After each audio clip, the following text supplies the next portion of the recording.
broliai ir seserys Kristuje. Kiekvienas iš mūsų turime troškimų, turime svajonių, norime pradėti kažką naujo, siekti tikslų, keisti save ar pasaulį. Kartais norime būti geresni, kartais norime būti sveikesni, o kartais norime būti arčiau Dievo. Kartais norime sukurti šeimą, parašyti knygą, išmokti naują kalbą, pakeisti įpročius, padėti artimiesiems. Atrodo viskas taip natūralu. Norėti augti, tobulėti, kažką nuveikti. Bet kiek kartų mūsų geri norai lieka tik norais? Kiek kartų sakome, nuo rytojaus viskas taip. Bet rytojus ateina, o mes liekame tame pačiame taške. Apaštalas Paulius irgi buvo žmogus turintis didžiulių tikslų, tačiau jis sąžiningai pripažino, kad ne visada pavyksta būti tuo, kuo nori būti. Ir būtent jo žodžiai iš laiško Romiečiams šiandien mums padeda pamatyti ne tik savo žmogišką kovą, bet ir Evangelijos viltį. Paulius sako, aš nesuprantu savo elgesio, nes darau ne tai, ko noriu, bet tai, ko nekenčiu. Geras noras manyje glūdi, bet aš nesugebu jo įvykdyti. Tai vienas iš teisingiausių posakių apie žmogaus prigimtį. Mums būdinga norėti gero, bet ne visada sugebame tai įgyvendinti. Tai gali būti kasdieniai sprendimai.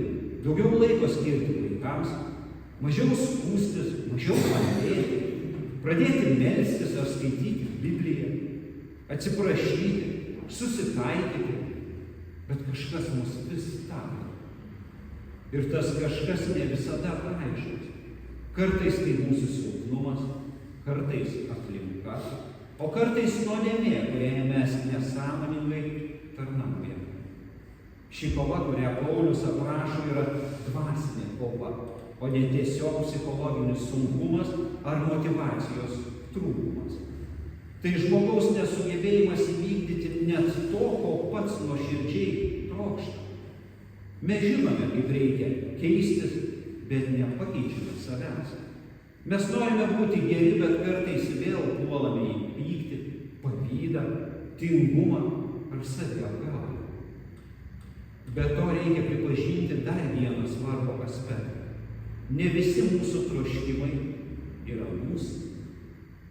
Didelė jų dalis yra primesti.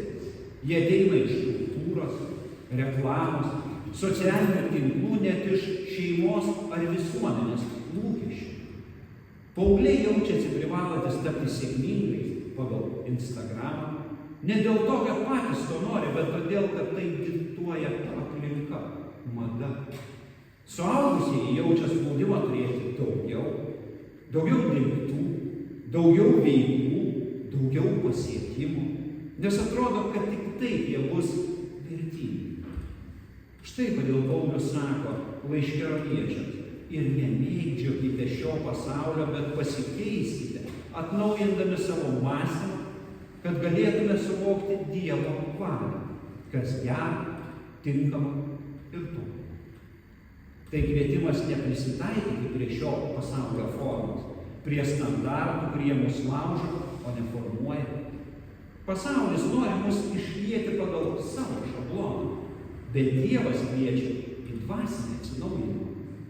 Tik kai atsinaujinsime dvasiškai, tik tuomet mes pradėsime atskirti, kurie mūsų troškimai tikri, o kurie primesti. Ir čia slypi įstatymo veidrodis. Jis mums parodo, kad net geri norai ne visada įgyvendinami, kad net geri darbai kartais kyla iš neteisingų motyvų, kad mūsų jėgų neužtenka būti tokiais, kokiais norime ar privalome būti.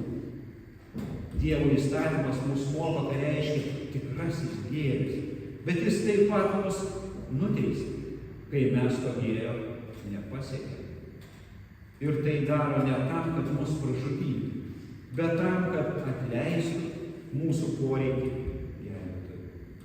Kai mes galvojame, kad aš esu pakankamai stiprus, kad pasikeišiu, mes esame teisūs. Bet net tokias mintis Dievas paverčia pradžia kažko didesnio. Dievas keičia mus iš vidaus. Paulius po viso savo sąžiningo išpažinimo tarė: vargšas aš žmogus, kas mane išvaduos iš šito mirtingo kūno? Bet Dievui ir mūsų viešpatį Jėzų Kristų. Taigi aš pats protu tarnauju Dievo įstatymą, o kūnu nuodėmės įstatymą. Evangelija prasideda ten, kur baigėsi mūsų jėga. Kai suprantame, kad negalime pasikeisti savo jėgomis, tada atsiveria vieta Dievo malonė. Jėzus neatėjo ieškoti tobulų žmonių. Jis atėjo pas netobulus. Jis atėjo ne tų, kurie viską gali, bet tų, kurie jau pavargo bandyti. Kristus atleidžia ne tik mūsų nuodėmes, jis keičia mūsų širdį. Per šventąją dvasią Dievas pradeda dirbti mumise naują darbą. Tai ne vien tikėjimas, kad būsime danguje. Tai gyvenimo pokyčiai jau dabar, kai Kristus gyvena mumise. Paulius kviečia nesusitvarkyti gyvenimą, o pasikeisti, atsinaujinant protą ir širdį. Šis veiksmas reiškia nuolatinį veiklų procesą. Tai ne viena akimirka, tai gyvenimo kryptis, tai pats gyvenimas. Kai Dievas perkeičia mūsų protą, jis išsklaido iliuzijas. Iliuzijas, kad mūsų vertė priklauso nuo mūsų pasiekimų. Nuramina širdį, kad net jei nepavyko, Kristus vis tiek yra su mumis ir išlaisvina mūsų nuo baimės, nes mūsų gyvenimas yra jo rankose, ne mūsų pačių valioje. Evangelija nėra tik moralinis pavyzdys, tai jėga, kuri keičia žmones. Apaštalas Paulius laiške Romiečiams sako: aš nesigėdiju Evangelijos, ji juk yra Dievo galybė išgelbėti kiekvienam tikinčiajam. Kai žmogus atsiveria Evangelijai, jo gyvenimas pradeda krypti ne link sėkmės, o link ištikimybės Dievui. Ir tada norai tampa nebe ką dar turiu pasiekti, bet kaip galiu tarnauti Dievui šiandien. Tai yra tikroji laisvė. Tad ką šiandien reiškia gyventi, kai visus savo troškimus atiduodi į Dievo rankas? Klauskime savęs, ar šis mano noras tikrai kyla iš Dievo? Ar tai tik spaudimas iš išorės, lūkestis būti kažkuo pagal šio pasaulio standartus? Ar tai tik kvaila kova už pripažinimą? Pripažinkime savo ribas. Mes negalime visko ir tai ne tragedija. Tai yra Evangelija. Nes tik ten, kur baigėsi mūsų jėgos, prasideda Dievo malonė. Neatsisakykime mažų žingsnių. Dievas dažnai dirba tyliai, lėtai, bet užtikrintai. Nereikia visko išspręsti šiandien. Pakanka šiandien ištarti: viešpatie, keisk mane, daryk, ką reikia. Ne taip, kaip aš noriu, bet kaip tu žinai, kas yra geriau.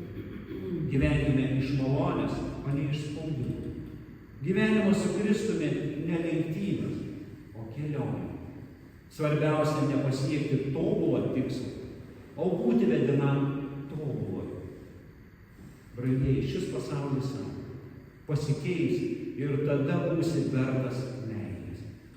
O Dievas sako: aš tave myliu ir todėl tave keičiu. Mūsų norai svarbus. Bet dar svarbiau, ką Dievas nori padaryti mūsų gyvenime. Leisime jam veikti. Pripažinkime, kad ne viskas priklauso nuo mūsų. Tai nesilpnumas, tai geroji naujiena. Nes Evangelijos centre esame ne mes, o Kristus.